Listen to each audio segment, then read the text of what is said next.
The Champions League is back after the international break, and we got some cracking matches. And guess what? Today we have a star-studded team. Benge, our own James Benge joins, but also Jim Beglin. I am excited about this one. Qué Golazo Champions League preview begins right now. Hey everybody, welcome to Qué Golazo, to our Champions League preview. If you're listening on Apple Podcasts, do us a favor and leave Qué Golazo a rating and a review. It only takes a few seconds and it helps us to continue to make free, great episodes like this one. If you're watching on YouTube, thank you so much for tuning in. Leave us a comment, like the video, and subscribe to the channel. It just helps us to grow the show. And hit the notification bell while you're at it. All righty, I said it was going to be a good show as we preview the Champions League match day 3. And first of all, I want to begin with James Benge. James, how are you, my friend? I'm fantastic. We had an amazing weekend of football, didn't we? But this is the good stuff ahead over the next few days. And I don't just mean Arsenal against Aston Villa on Friday night. Oh God, we will not talk after that Friday, James Benge, but it's okay. We'll make it work. We'll make it work. And last, but certainly not least, I've been trying to get this man on the show for a while, but he is a busy man, former professional, but one of the best, if not to me, the best co-commentator out there. CBS Sports' very own Jim Beglin. Jim, how are you, my friend? I'm good, Luis. I'm still getting away with it. Everything is fine, and I'm in a very fortunate position to see some great football, and I'm looking forward to some more in the Champions League this week. I mean, I've fallen in love with the Champions League from a long time ago, so the more I get, the better. Well, listen, if you're listening, everybody, on Apple Podcasts, you can hear that voice and you're thinking to yourself, oh, I recognize that. And yes, it is Jim Beglin. And we're so happy to have you here, Jim. Jim, obviously part of this commentary for Champions League. And Jim, just to make sure that we know, what game are you working on this week? We'll be working the Paris Saint-Germain RB Leipzig game tomorrow. And really looking forward to that, because it's not necessarily a done deal for PSG, as quite a lot of people are thinking. I think there's a little more at stake. Absolutely. And we will definitely talk about that one. But James, how excited are you about Jim? Huh? It's amazing to just watch him as we listen, right? It's very odd watching Jim and hearing his voice, if you don't mind me saying, Jim, because kind of you grow used to just hearing your voice. But, I mean, for me, growing up, you're very much one of the voices of the Champions League over here in the UK on ITV. I mean, I remember you with Peter, with Clive. Yeah, it's really, really exciting to have you on our podcast. Yeah, we love it. It's very kind of you. I mean, I think there's a lot of people who might disagree with that, but no, I appreciate those comments, and it happens a lot. I've not done a huge amount of on-screen stuff in terms of punditry, but when people hear my voice, they tend to pick up on it.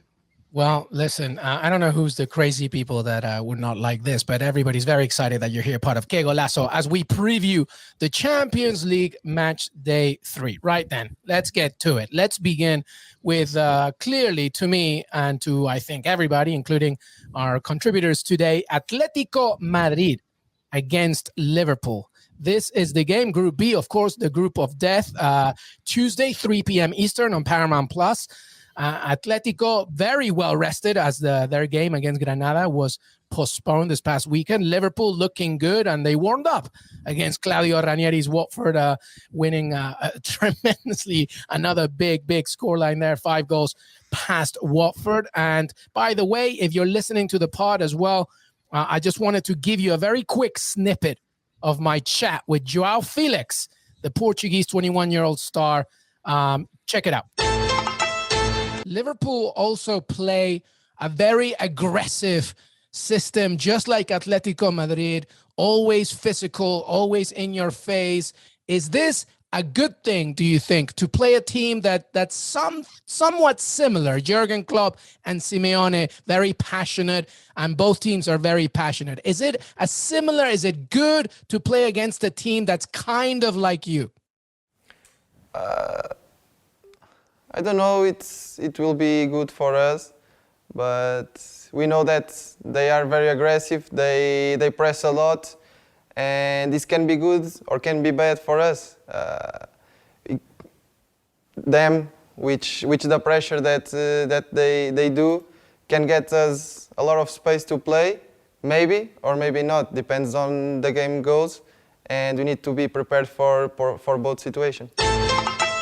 For those of you watching on YouTube, by the way, you can catch the full interview by clicking the link in the description below with Joao Felix. He was great in this chat, to be honest. One of the not many, he does it in English. He did it in English, talked about specifically Liverpool in this game. We began with it, James Benge, and basically, you know, he knows the threat, right? Mohamed Salah looking good, Sadio Mane, Firmino with a hat-trick, but also his compatriot, Diogo Jota. And Joao basically said, listen, we know what they can bring, but in many ways, they're very similar to ours, meaning Atletico Madrid. How do you see this game as Atleti welcomes Liverpool?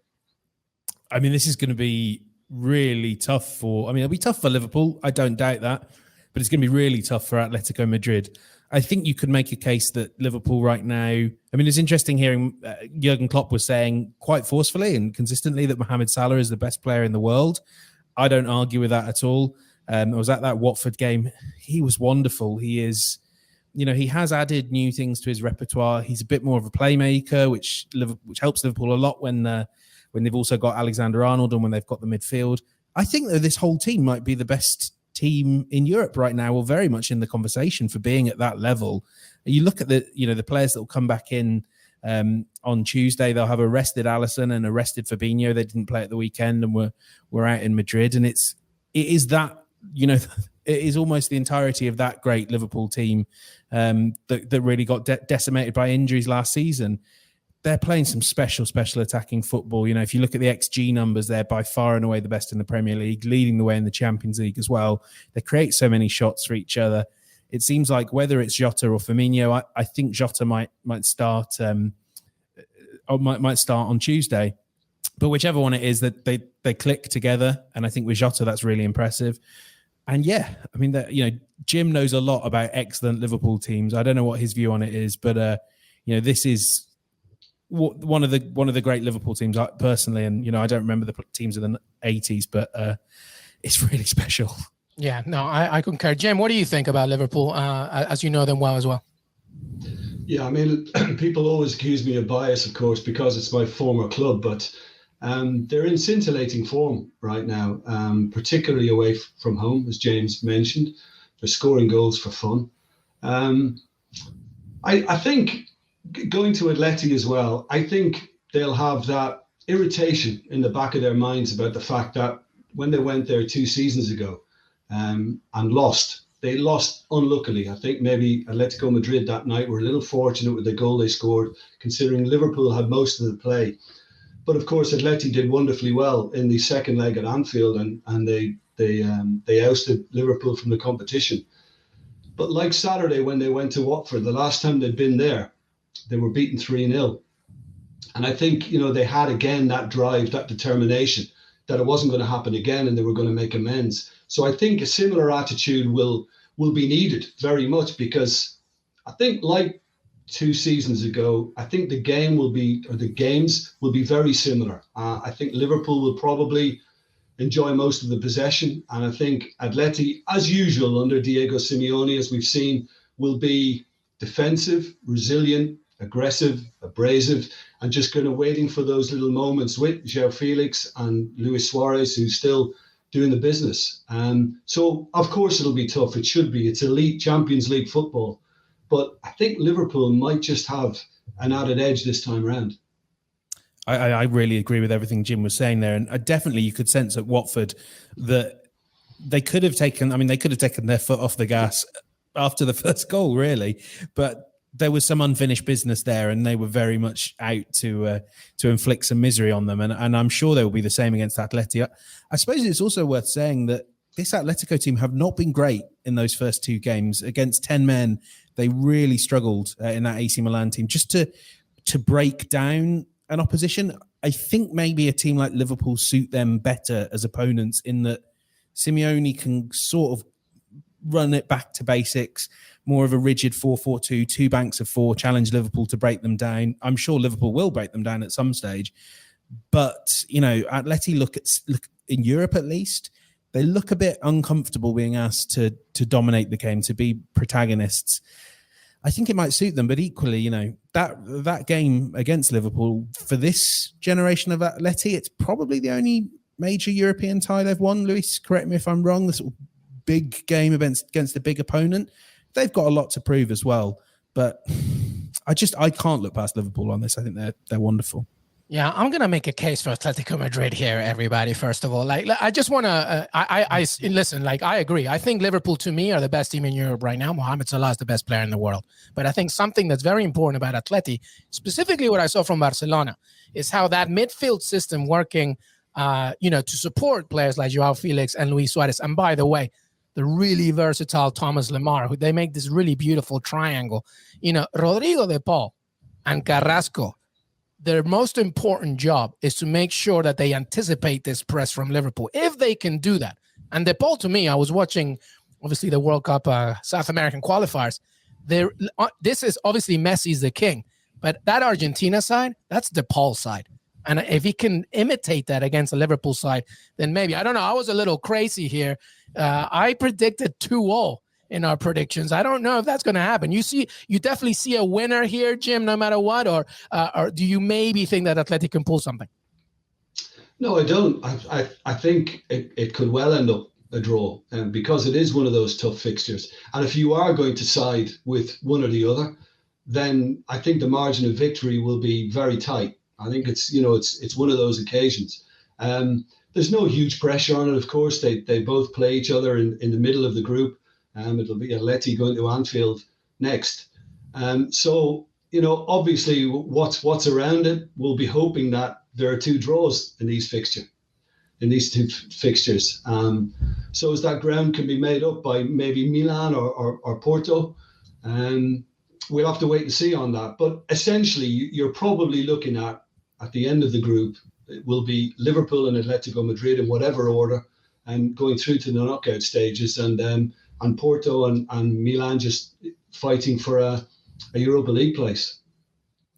Yeah, I do still, as you might have been able to tell from what I was saying earlier, I do think this could be Liverpool's in a more comfortable way. I mean, we have been skirting around whether they're the best team out there. And I think, another motivating factor may well just be showing everyone else in Europe, this is the standard you have to hit.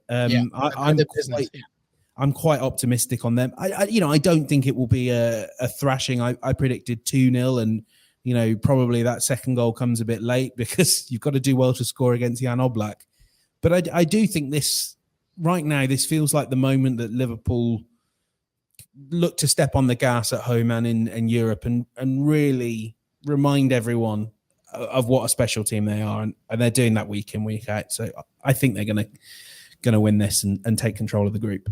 Well, listen, clearly it's going to be the game to watch out for. But there's another big one, as Jim was saying, he's going to be working as well. PSG against RB Leipzig. We move on to that one. This one, of course, is a very interesting narrative, specifically for Jesse Marsch, because we've been talking about, how difficult, I guess, how tough the road has been as he has taken over Leipzig as well in that Red Bull family. And now they face Paris Saint-Germain, who, by the way, are not necessarily, rocking off on all cylinders. So, Jim, let's begin with you here. Pochettino's side is still not convincing. There's the Mauro Icardi situation as well, who is asking for some personal time as well. How do you see this game unfolding?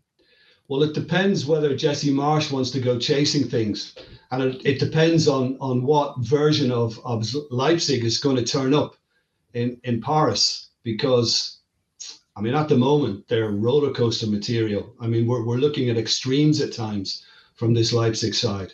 It's Jekyll and Hyde business. And if he goes there and tries to be the usual risk-taking manager that he is, then it could backfire on him. But I think for Paris Saint-Germain at the moment, there's a lot of criticism from their Ligue 1 form. Again, they had to come from behind to win on Friday night. And it's like as if the Pochettino message is not getting through, or if it is getting through, the players are disowning it once they get onto the pitch, because there doesn't seem to be any real direction. They don't seem to have a game plan that they're sticking to. and it's letting them down. It's almost as if the players themselves are deciding, well, it's off the cuff football, and we'll be okay because we've got that strength up top. Of course, they didn't play on the weekend after the international break, but the likes of Messi, Di Maria, Neymar, when they all come back into the side, I mean, it is an incredible force. But I can remember talking in the last game when they played Manchester City about the amount of work Herrera and Gay had to do that night because of the non-running of Neymar and Messi at times, and indeed Mbappe. And there's an imbalance there that's not quite right as well. And I think that's a worry. And while PSG have the talent to be able to beat anybody on any given evening, I think, there is room for Leipzig to make life uncomfortable for them. But ultimately, I would expect PSG to get the job done. I think it's intriguing, and I'm almost. This sounds like sacrilege. I'm almost more optimistic, and this goes back to what Jim was saying about PSG now that Neymar is out and that you have two of the big three, in that they're just, clearly PSG aren't doing that well with or without them and making heavy weather of a lot of opponents. But that when you put those three together, as Jim said, you lose an awful lot without the ball. You will not be able to press high up the pitch and force those mistakes that we've seen that RB Leipzig centre-backs can make in the Champions League. But it adds balance to that team. I think one of the real issues that when you look at it is you see so many people coming to collect the ball, and then this huge chasm up to Mbappe who's looking to spin and and get in behind the central defender. So you end up seeing like maybe a sandwich of Di Maria, Verratti, and Messi quite often in this sort of right half space. And then Neymar is also kind of drifting in, and it's, of course, it's not. I'm sure no one would say it's easy to defend against, but I think it's that thing of it. The passing play is not that intricate. It's a lot of sort of. It's Messi's turn to attack. Now it's Neymar's. Okay, now we'll get the ball to Mbappe. I think just maybe having just two of them may be a little bit more effective in that you will then add in a Di Maria and maybe a Draxler or a Rafinha. So is Neymar not being available? Is that a blessing in disguise then, James? Yes, I think so. The challenge is because Pochettino can never not play all three of them if they're all fit. But actually, I think just in terms of having a more balanced side, the ideal scenario is maybe you don't always have all three on the pitch, and you could maybe use one as an impact sub. Yeah. You can't do that. Of course you can't. But I think it might give your team more balance. You lose the opportunity to win games by moments of magic, which obviously is what PSG did against Man City with Messi. But I'd be interested to see it for sure. Yeah, what do you think, Jim? I think, I mentioned the word uncomfortable because Leipzig can do that to teams because Jesse Marsch, his ideology is all about the high press, but it's the high press with the next thought of, can we create a chance off it? If we win the ball back, can we get a forward pass? Can we get something into the box? Can we get a shot away? That's what his kind of methodology is all about. I just wonder at times the way things are going this season for Leipzig, as if he needs to adjust that a little bit and maybe just rein it in, because I doubt he will, because managers usually stick, or coaches usually stick to what they coach, and they don't want to change. But I just wonder whether he could just adjust it a little bit to help it defensively and not be so committed, not be so risk-taking. Because the big problem for Leipzig, and that's why I'm favouring PSG, is their defence. They've lost Konate, who's on the bench for Liverpool at the moment. They've lost Upamecano. Two young centre-backs, admittedly, but two big influences at the heart of that Leipzig defence. And just watching when they played and lost at home to Brugge last time out, after 15 minutes of that game, I was watching Gulaschi, and he was screaming at his defence, saying, wake up. So I think they've got a problem. I think they've tried to obviously fill the void. At the moment, it's not working. The gel hasn't kicked in that team. That's why you're seeing such inconsistency. And I think ultimately that's what will probably undo Leipzig again. And I think it may well let them down. I think if they do try and make an adjustment defensively, it may help their cause a little bit more. Yeah, well, and also when you look at this table, everybody, just a reminder, by the way, that Leipzig do need points. They've lost 2 already. They have a goal differential of -4, and with PSG, Man City, and Club Brugge, things need to happen sooner rather than later. All right, let's talk about Group D, everybody.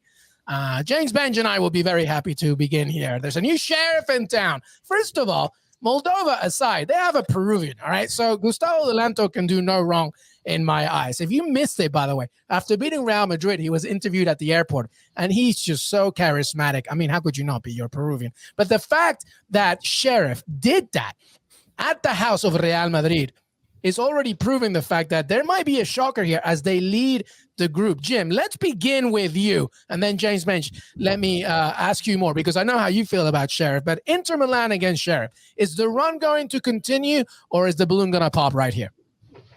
No, I'm going to be a party pooper here. I knew Sheriff. it. I'm going to offer the cynical professional opinion now.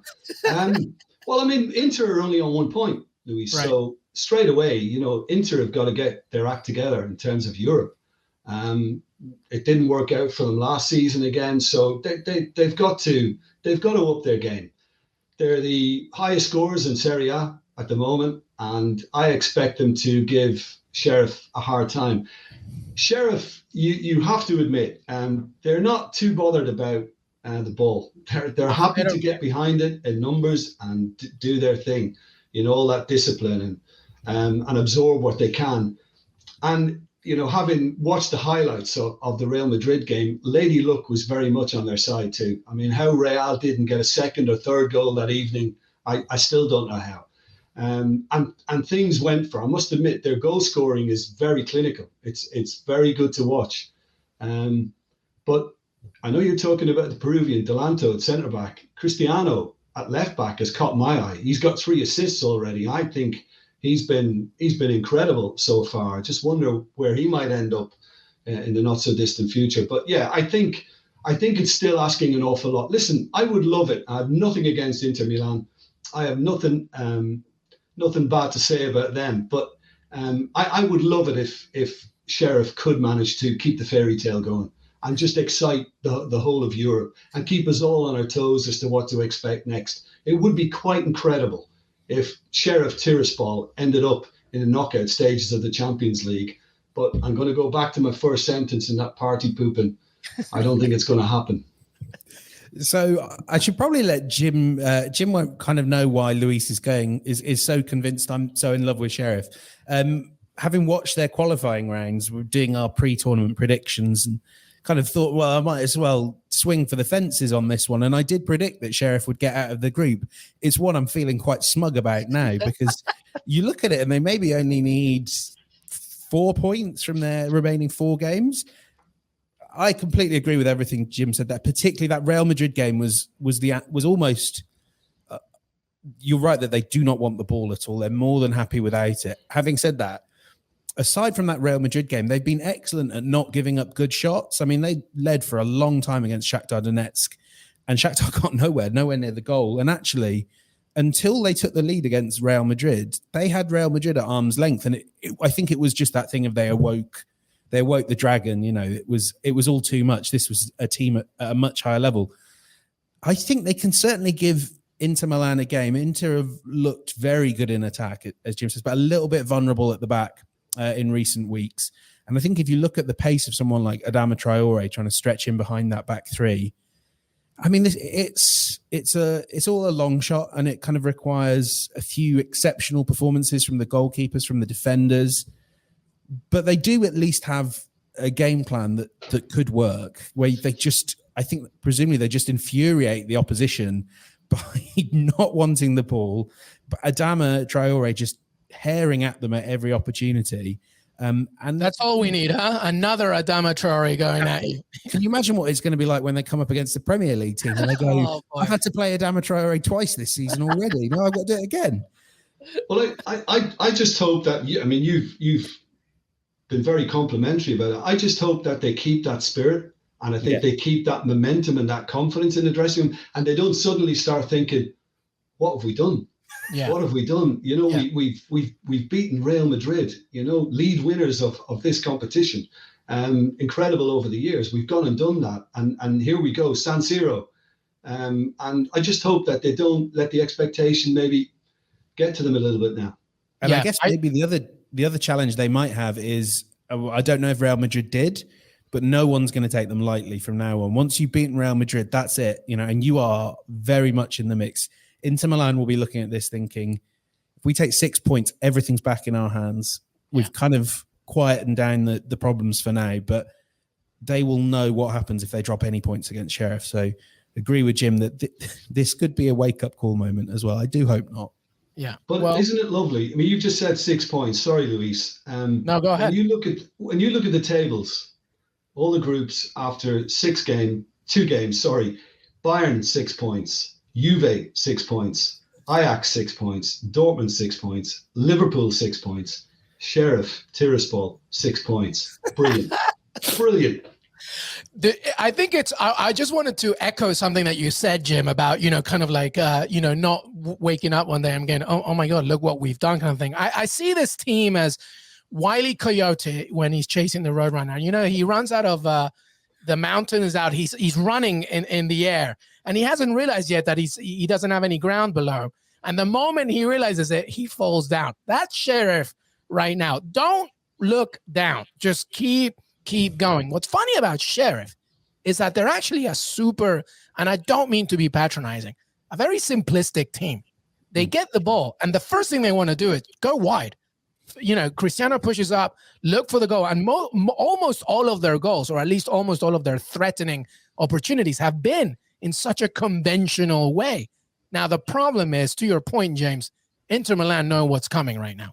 And after losing 3-1 to Lazio, you know, and obviously to Jim's point and the fact that they have 1 point in Group D, they need this. They need this. So as much as I want Sheriff and Dulanto to continue, you know, if you see the predictions, I've said an Inter Milan win, but we have to see what happens. Anything else to finish this game off before we move on, James Benge? I mean, yeah, I went and predicted a 1-1 draw, didn't I? You did? I think I'm wondering now if I should have been more ambitious and said they'd win the whole thing. Oh my God, that'd be amazing. But Jim, the party pooper, has an Inter Milan win right here. Yeah. Okay. All right. Yeah. Well, Not changing. Not changing at all. All right. Well, if that's the case, I do see here then as Shakhtar Donetsk face Real Madrid. That's also Tuesday, 3 p.m. Eastern on Paramount Plus. If that's the case and Real Madrid does the business, they will top the group, obviously, as they are ahead. Jim, how do you see this one as Real Madrid once again face Shakhtar Donetsk? And if we remember, Shakhtar Donetsk did take advantage of this game. I mean, I think, again, similar to what we were saying about Liverpool and Atleti earlier on, I think they had their troubles with Shakhtar Donetsk last season. In the group stage, I think on match day 1, Shakhtar went and won 3-2 at Madrid, if memory serves me right. So again, I think, you know, Madrid will release their might, I would have thought. I think they'll be looking to assert that authority once more. And, you know, with the form the likes of Benzema's in, if they keep it tight enough, and I think they can, then he's always likely to go and grab you a winner. And, you know, Hazard as well is beginning to get fitter. His conditioning has improved.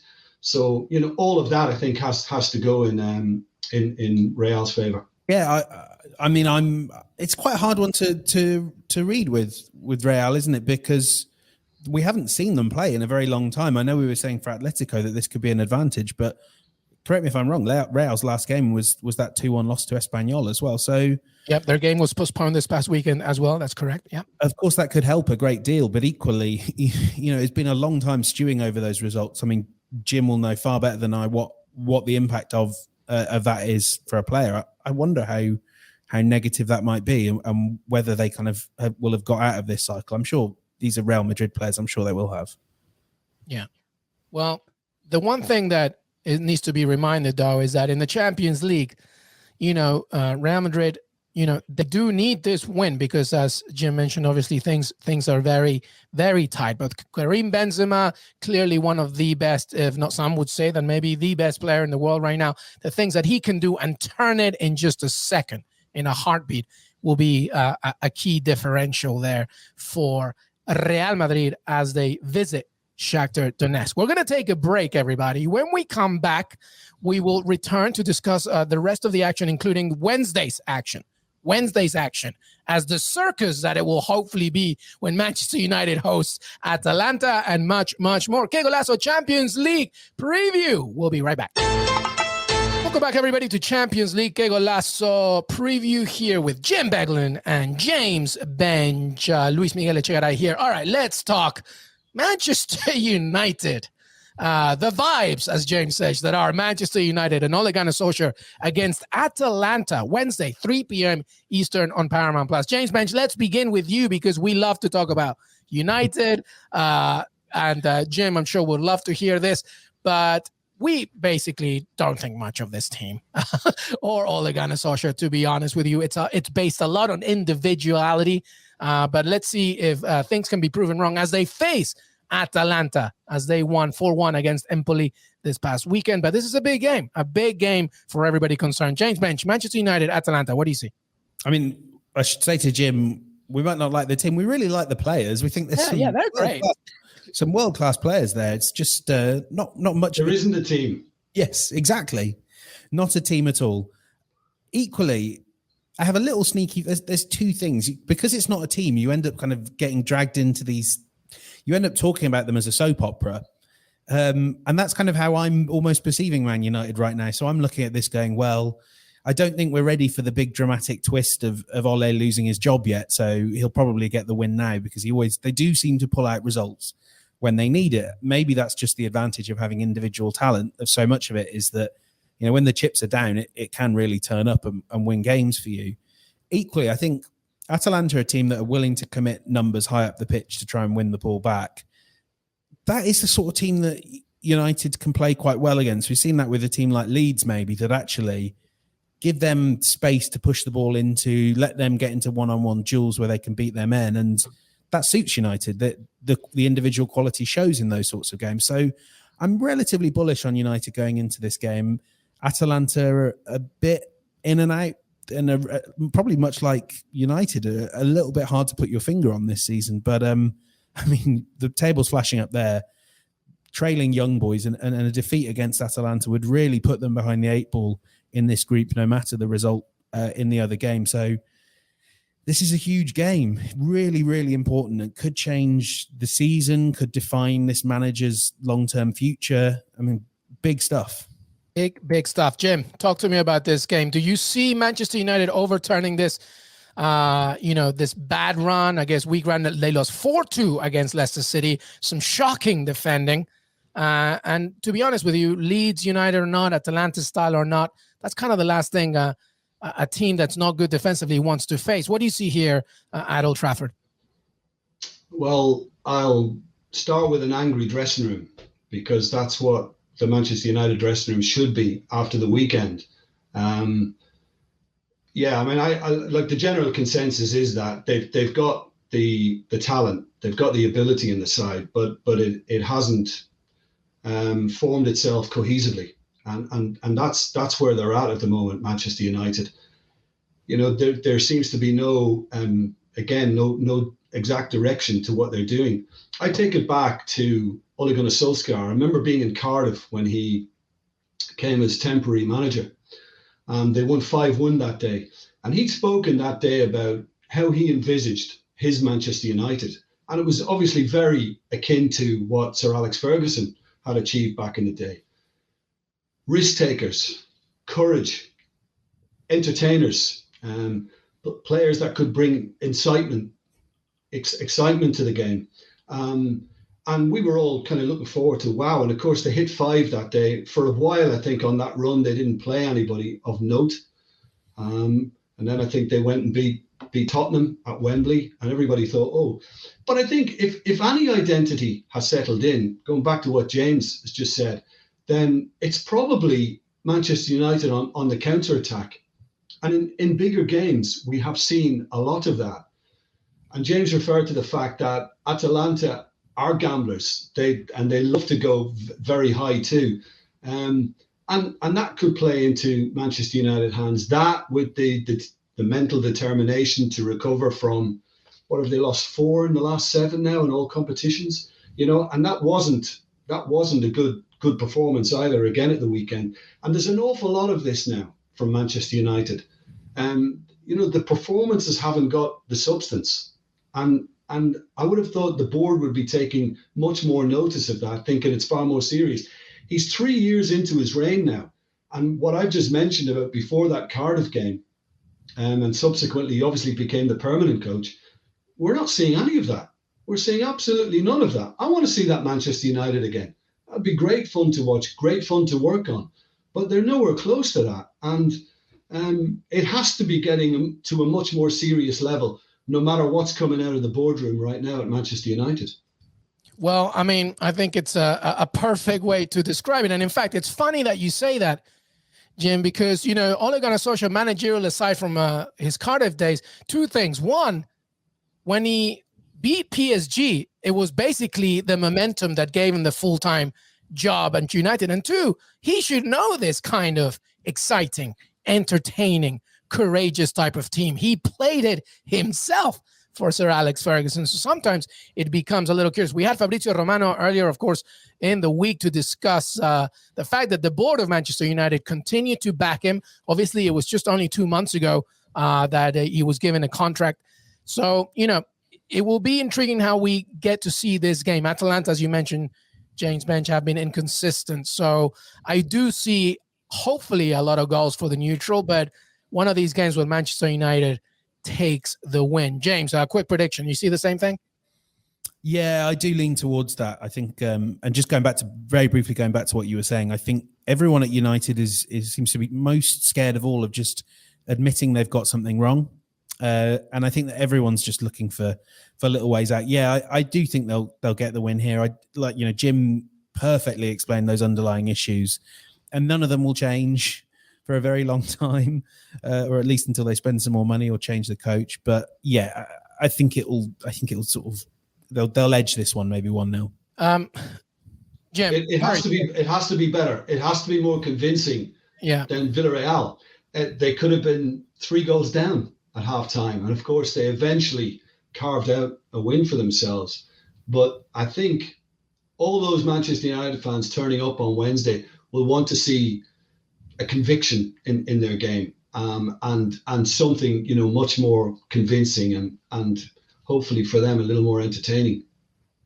Jim, I don't want to go down a rabbit hole here, but I would love to know your thoughts. Was it a mistake to take Cristiano Ronaldo and him coming to Manchester United one more time? I know it's a tough one. I think it is. I mean, look, Cristiano's great. There's no doubt about it. I tweeted something not so long ago that would Ole manage Cristiano, or would Cristiano manage Ole? And I did that because when you take on a superstar, and Pochettino has got 3 of them, but when you take on a superstar like that, they don't come bigger than Cristiano Ronaldo, then there's got to be friction, because Ole's kind of mindset of how much game time he's going to give his superstar will be very different to the superstar himself. Now, we've already seen that when Manchester United lost before the international break, and drew with Everton before the international break, and Ronaldo hadn't been started that day, and you saw him going down the tunnel and he was blazing. He was really angry. That can start creeping into a dressing room and causing problems. You have to, and admittedly they got him right on the deadline, so the season had begun, so that they're having to react in season. But you have to seriously adjust, because Ronaldo is not going to do all the work off the ball that's needed to be done. So you've got to amend for that. And I don't think they've got the balance right in that side. And I think certainly when you look at what they put out at Leicester, I mean, okay, Matic holding in midfield, but from Pogba up, you know, there's a lot of forward movement. And, you know, I'm not convinced about that. It's amazing. I know I'm getting away from Cristiano Ronaldo now, but a lot of their good results playing the bigger games away from home have come with Fred and McTominay in the side, and they seem to have done, you know, a lot of the industry which has served them really well. Do I think it might be a little late for Cristiano? Yeah, I'm starting to lean that way. I'm with Jim here. I think the other thing is we're seeing the knock-on effect on talented younger players who will need to carry this United team in 2-3 years, if not earlier. You know, Jadon Sancho has, I don't know why Solskjaer's putting him on the left when he's now occupying, I think we said this pre-match before the last game, he's occupying the same spots that Ronaldo does. He's being asked to do the same thing of get in that pocket outside the box and come in on your stronger right foot. Sancho's supposed to be doing that. That's what he would be best at in that position, but that's what Ronaldo's doing. Bruno Fernandes feels a bit peripheral right now, which is, and we see this with Portugal as well. You don't see a great Bruno Fernandes and a great Ronaldo together that often. And so I do wonder, I think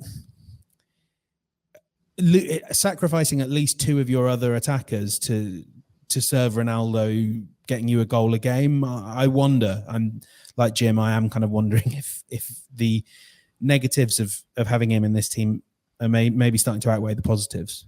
Well, but you know, when I'm working United games, and I was saying this last season that I've never, and of course Cristiano's a new addition now, but I've never said weren't the front four great today? Weren't they brilliant the way they linked up? And that doesn't happen.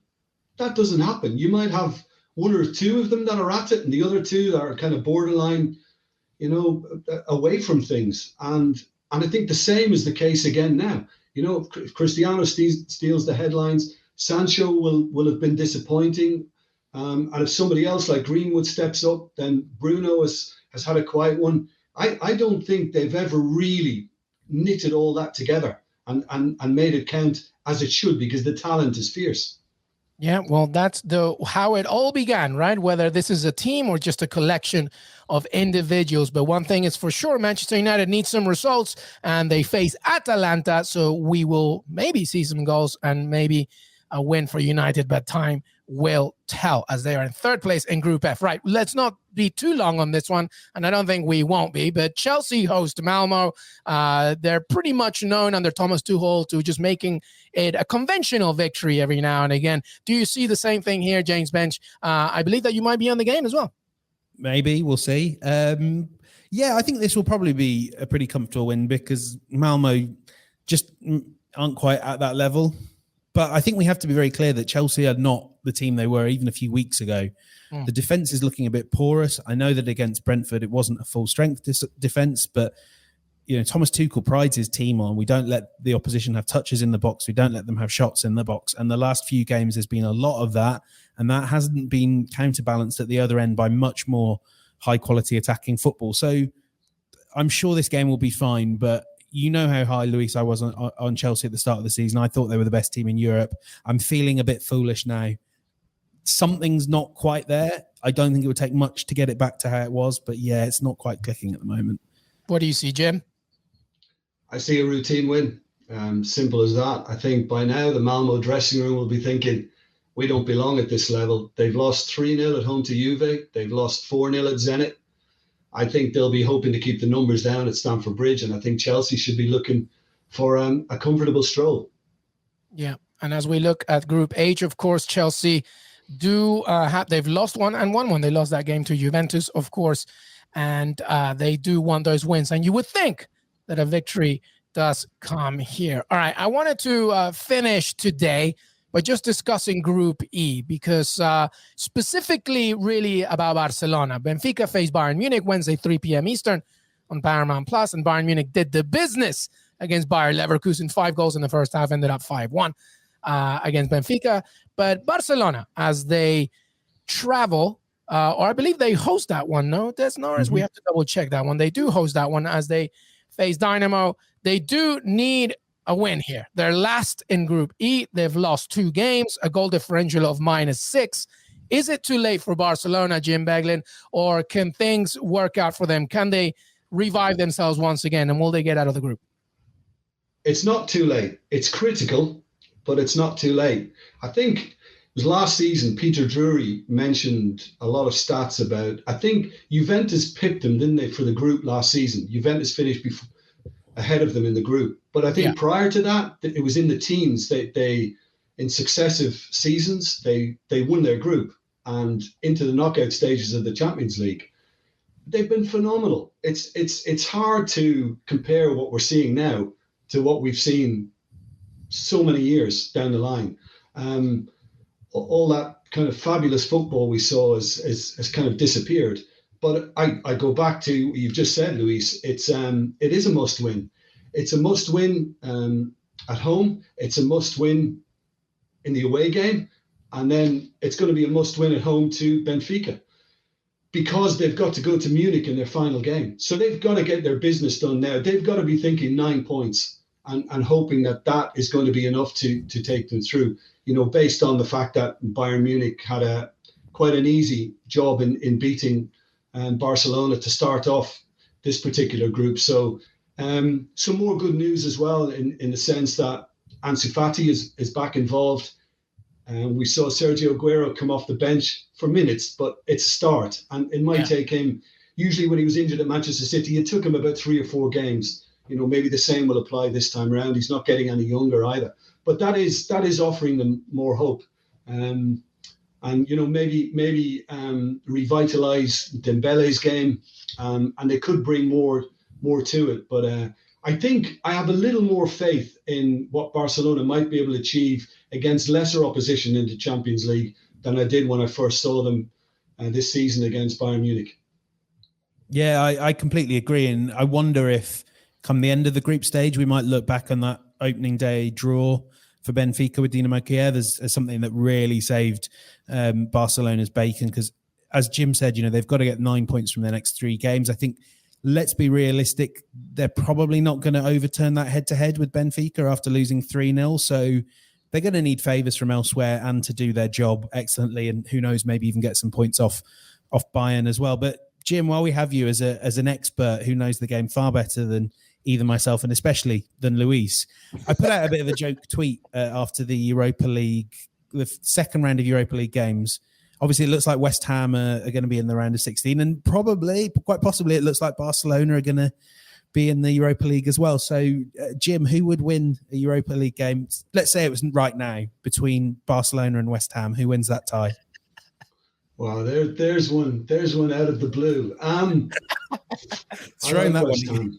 I was at Goodison yesterday. I saw West Ham. I had a sneaking that they'd win the game narrowly, and they did. There's a lot to admire about West Ham at the moment, but I obviously have to give you a short answer now, and I would think